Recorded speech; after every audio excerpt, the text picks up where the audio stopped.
Taliban shout out that they're giving themselves up, and 86 guys walk out.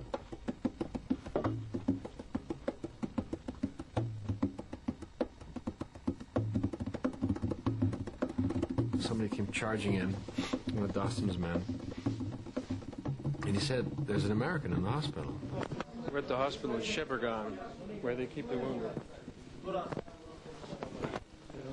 And an American has been found in the basement of qala-e-jangi prison and brought here. The American's name? Huh? John, the father's name. Open your eyes. Huh? He's pretty hypothermic. You know, the problem with these people, they've been standing in freezing water for 20 hours, and they were on the back of a truck, and it was freezing cold. When I arrived in London, I hear that 86 had walked out of that basement that day on Saturday, and that one of them was this American Taliban, John Walker. And I think that was surprising to everyone. What made you decide to leave the basement? It was the last day. What happened was, yesterday they had bombed us with airplanes, they had shot missiles, they had thrown grenades, they had shot us with all types of guns, they had poured gas on us and burned us, they had done everything you can imagine. So the last thing they did was they poured water down into the basement. They wanted to fill it up with water. And then he wants to talk, then he keeps talking to me. Was your goal to be shaheed or martyred? It's the goal of every Muslim. Was it your goal though? Huh? Was it your goal at that time? I'll tell you, to be honest, every single one of us, without any exaggeration, every single one of us was 100% sure that we would all be shuhada and shaheed, all be martyrs. But, you know, Allah chooses to take a person's life when He chooses, and we have no control over it. He was the first face. He was the first person that we could sort of get our heads around. Because Bin Laden was the bad guy, but we couldn't find Bin Laden. And Mullah Omar was like number 2, but we didn't have pictures of Mullah Omar. We didn't have him talking to us. And here was a guy who spoke perfect English, who told us exactly what he was doing. You know, professed his love for the Taliban, who we hated. Told me how happy he was that he was lying there and sort of an utter wretch of a human being after being starved and frozen and half dead. And he was basically the enemy saying, screw you, you know?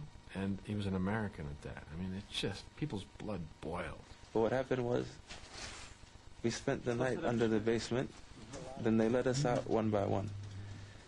They would search each one of us, then they tied us up and they put us out on the lawn.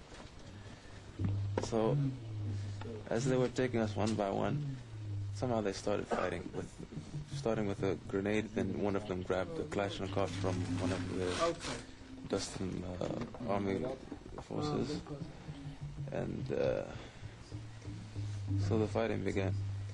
So many of them they hid inside of their clothes hand grenades, which is against what we had agreed upon, and this is against Islam. It's considered a major sin to break a contract that you've made, especially in military situations. As soon as the gunshots started, everybody stood up and ran. I ran maybe 2 meters and I was shot in the leg and fell down. So the whole time I was just in the basement and against the wall.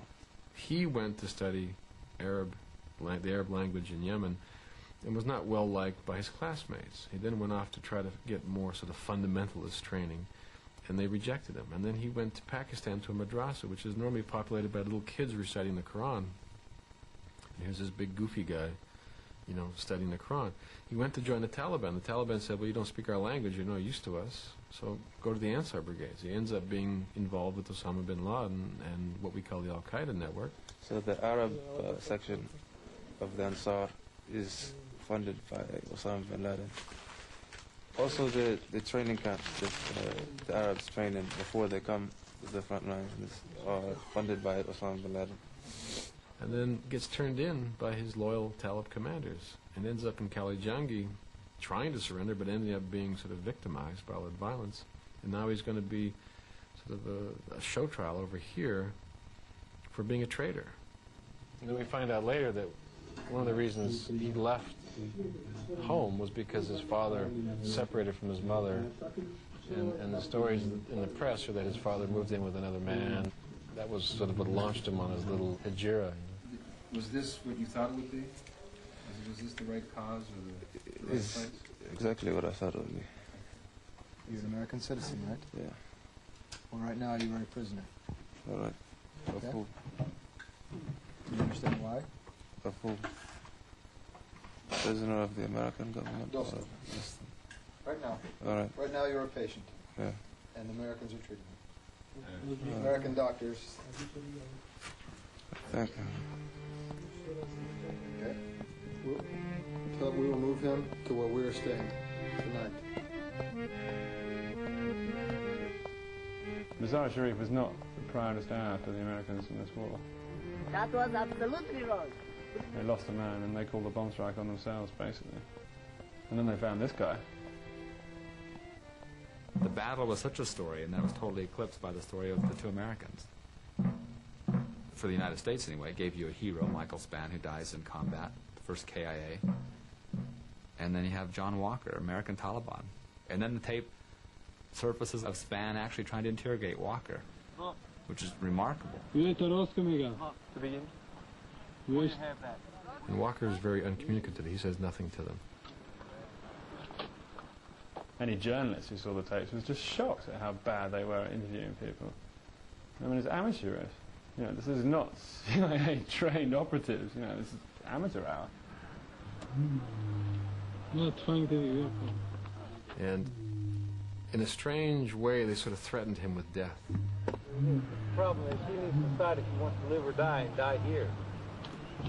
I mean, if you don't want to die here, he's going to die here, because we're just going to leave, and he's going to fucking sit in prison the rest of his fucking, short life. It's his decision. The threats that they made to the Taliban could quite plausibly have helped set off the revolt. You tell people that they're all going to die unless they talk to the CIA.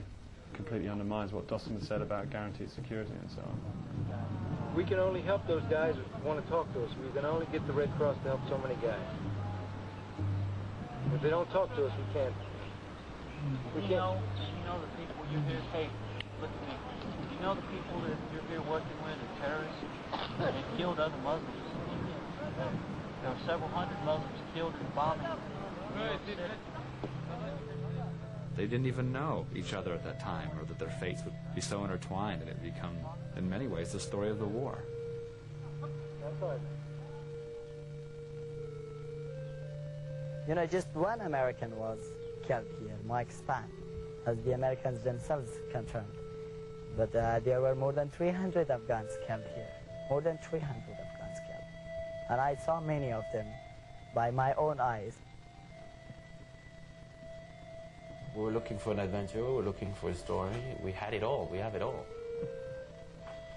The right time at the right place, I guess, if you want to be there. It's wild. It's just a wild story.